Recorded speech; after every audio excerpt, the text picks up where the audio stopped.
first. But yeah, if anyone wants to take that opportunity to think of an interesting fact, then I would invite you to do so. Yeah, step to the point and deliver. Okay. Actually, hold on. I've looked up just to be sure that I'm getting this correct. Oh, I don't bother anymore. There is no primordial lead on Earth. Sorry, what? Primordial lead, stuff that is usually, elements are formed typically by fusion in the heart of stars. Right. Right? Famously iron. Oh, yeah. Right? The iron in your blood and in your body was formed as the result of hydrogen fusing into helium, and then helium fusing into beryllium, boron, up through until you hit iron, which is the, generally speaking, the heaviest thing that can be formed in a star. Everything else is formed in a supernova. Lead on Earth is not formed as a result of that. Lead 206, 207, and 208, which are the most abundant isotopes of lead, are formed as the result, or the end products of a radioactive decay chain. So, lead on Earth is the result of naturally forming nuclear reactors, and was at one point plutonium, or uranium, or actinium. And I just thought that was neat. A physics prof dropped that one on us. And it's not necessarily like profound, but I was just like, oh, that's kind of cool. Is that why lead's also really good at absorbing, because it was a really heavy thing before? Well, I think it's just because it's very dense. Okay, okay. Neat. Mm-hmm. Julie's turn. Julie's turn. So excited, Chad. So going medium just called me the bus out because I am exactly referring. I am definitely referring to bedbug mating habits. I love horrifying people with this. It's fantastic. So for those of you who are not aware, bedbugs don't copulate the normal way by putting one thing into another thing. By putting the pointy part into a hole that already exists. Instead, they practice what is referred to as traumatic insemination, wherein the male bedbug stabs the female bedbug somewhere in the abdomen. Wait, thorax. somewhere? Yeah, doesn't matter as long as it gets into the blood eventually. Oh. So yeah, they just create a hole with their penis, and yes, they just stab right up in there. The sperm from the male ends up in the female's bloodstream, and by that pathway eventually works its way down to the appropriate location, resulting in eggs. However, there is a select subset of bedbugs that practice, and I'm trying to remember the actual technical term for it, but it's basically a same-sex traumatic insemination. Which is even more convoluted. So so among these bedbugs, if you have a male who is perhaps not successful in stab wooing the ladies himself, he can instead seek out a pair of a male and female pair that are already in the act, and get up in there and stab the male in the back. The stabber bedbug semen goes into the mating male bedbug's bloodstream, and if the timing is just right, it is the stabber's semen that makes its way into the female instead of the stabby's semen. Wow. Does that also like kill the male in the middle? I don't not? believe so. Okay. I think they're pretty hardy, and like the female's also fine too. Like it just this is what happens. That's how they do that. It's how they do. Thank you for coming to my TED Talk.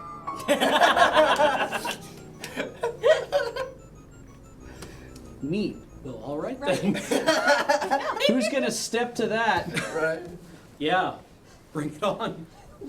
Let's talk about the Salem witch trials. So one of the things that I saw a short little documentary about a while back was how the Salem witch trials were possibly caused by ergot. Yes. Just for neat. It is a...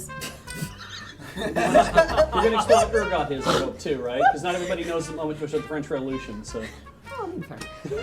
So ergot is a particular type of mold that grows on rye that is caused by improper storage due to damp conditions. Because at the time, Massachusetts and that New England area was incurring a lot of rain, a lot of cold, thus perfect conditions for mold to grow. And essentially what happens when humans ingest ergot is... Exactly, Kenji does stuff. It makes LSD. Thought I'd bring those back. So they were essentially tripping balls. And apparently... Tripping bus. Tripping bus. Oh no, sorry. No, I wasn't. That was not you. Beach keeps walking away and leaving his mic on. Oh no. Oh no. Oh god, no. I gotta catch it before he does something dumb. Talk louder, Matthew. Okay. So they were tripping balls and thought that anything that was going wrong was because of witches, because they didn't understand how hallucinogenics work. Shockingly enough. So, thus, ergot is considered to be one of the possible causes of the Salem witch trials, along with the particular brand and style of religion that they followed at the time. And I just think that's neat. That witch trials were caused by bad bread. That is neat. Yeah. Any other interesting facts? Sure. Keeping in the American history-ish vein of things, July 4th, American Independence Day, supposedly the signing of the Declaration of Independence, is not actually the signing date of the Declaration of Independence. It's the date it was approved/ratified by the Congressional Congress at the time, but they didn't sign it for like a month or so later.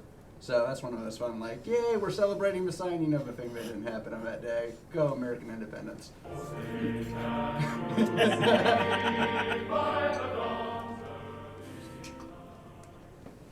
All right.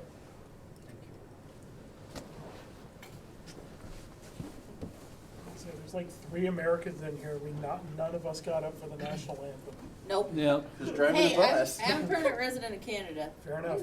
I saw someone in chat mention embryonic diapause in kangaroos, which is really cool. I didn't know that kangaroos did that. I know pandas do it. Did everybody catch that one? No. Yeah, so both pandas and, as I've just learned, kangaroos. Yeah, if they're inseminated, they can put their they get a fertilized egg that is about to be an embryo or is an embryo. They can, if the conditions aren't quite right for baby making, they can put that whole embryonic development thing on pause and just kind of freeze that embryo in place and just have it kind of sit and wait a bit, and then I guess thaw it out once it's better. Once nutrients are abundant enough, once conditions are right for growing a new tiny being. Wow. Yeah, and I wonder if the reason that it's in both kangaroos and pandas, because in pandas, of course, it's because their diet is so poor that they can only afford to be carrying an embryo for so long before they totally just waste all of the resources. So the baby is that's why the baby's super underdeveloped. Right. And I wonder if it's a similar reason in kangaroos, because a newborn kangaroo joey is also basically a weird bald hamster for a while, and it takes a while to actually crawl out of the pouch and be something cute and not gross, which is kind of the same for pandas. So that is neat. Fun fact, kangaroos are tasty as hell. I've heard. I would have assumed they would be very tough because they look super muscly. I thought so too. They are not. They'd probably be good to braise. Beach blew my mind by us going to a nature sanctuary in Australia petting a kangaroo, like a kangaroo for like 10 to 15 minutes and like really bonding with it. And then we leave and we go to a pub and he says, "Oh, we got kangaroo on the menu." Hunker Well, down. yeah, I pet one, might as well eat one too. And if I had the money, I'd have wore a set of boots home. Yeah. Literally the first thing he says is like, "Man, their fur was so soft, I'd love a pair of boots out of that thing." It's like, Jesus. Okay, actually, this is interesting. I guess it's kind of an interesting fact, maybe. Kangaroo leather is among the toughest leather on the planet. Yeah. It's- My motorcycle gloves, palms are kangaroo. Yeah, my briefcase. I'm sorry, Kelly. No, that's dude. My briefcase.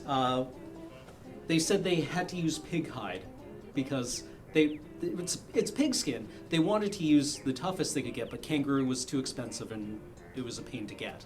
Yeah. And I was like, really, kangaroo tougher? Huh? Neat. In fact, I'm pretty sure that the place where I buy my boots, or the boots that I like that I don't wear because they're slightly uncomfortable, but my R.M. Williams boots, R.M. Williams will not sell kangaroo leather boots outside of Australia, is my understanding, and I think that's because the rules say that you can't do that, or it's just so expensive, or something along that line. It's like they just don't do it. They just sell them solely within Australia.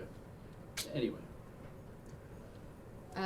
Just to continue on with the not the bed bug theme. There's a couple different subsects of octopus that the males will just rip off a tentacle, their mating tentacle, which, by the way, you can tell the difference between an octopus if they're male or female by their tentacles, because there's the mating tentacle.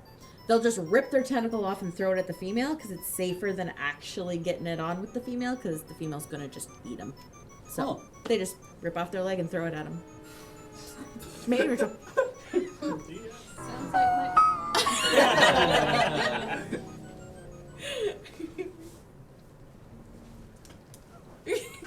Any other facts? I imagine we could keep going, but Oh, maybe yeah, it's time it to. could get real weird. Let's maybe. yeah. Let's keep. No more facts. Aww.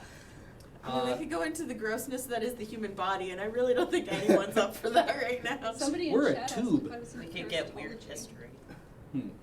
More weird history. Actually, Matthews,